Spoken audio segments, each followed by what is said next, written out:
is a legendary talent manager and the consummate Hollywood insider. He is also the subject of the new documentary film entitled Supermensch, The Legend of Shep Gordon. Ladies and gentlemen, here he is, Shep Gordon. Come on out.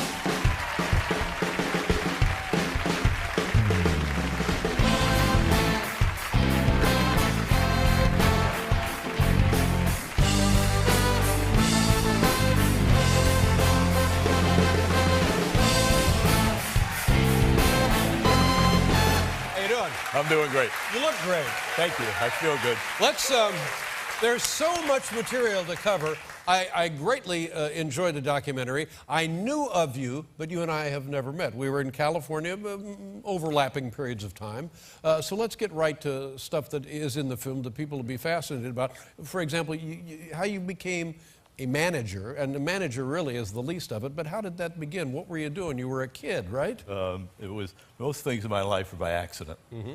I was a recovering hippie, went out to California, became a probation officer. Well, right there. I hadn't recovered too much.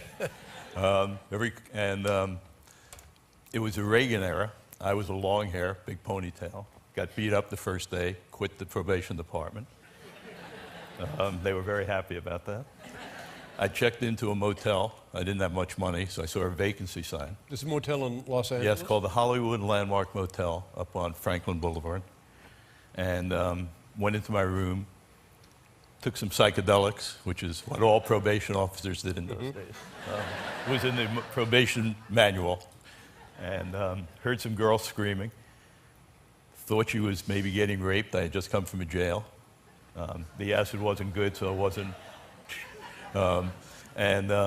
Separated them. She punched me. So you went down to where this was taking place. The poor woman was being attacked. You step in, you intervene, you separate them. Then the woman punches you. The woman punches me. In the morning, I go to the pool, and she pulls me over, and it was Janis Joplin. And it's like, oh my God.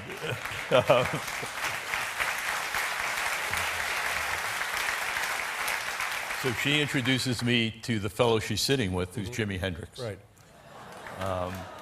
And the Chambers brothers were there, and it was the music capital. And a few of them became customers for my psychedelics. And unnamed few. And Jimi Hendrix said to me after a couple of days, what do you actually do for a living? Mm-hmm. And I said, well, don't really have a job. And he said, are you Jewish? And for 1 second, I was going to run. I said, Jewish? Maybe I better run. But he said, you should be a manager. And he turned to Willie Chambers and Lester Chambers, who was sitting there. I was with my partner, Joe Greenberg, at the time. And he said, these Jewish guys will manage that group in your basement, I think. Why don't you tell them? And it was Alice Cooper. And Alice tells the story that Lester and Willie show up and say, we found a Jewish guy who'll pay you $10 a week to manage it. Now, I just want to go back. Janis Joplin had not been under attack. No, she was making love. She was, yeah.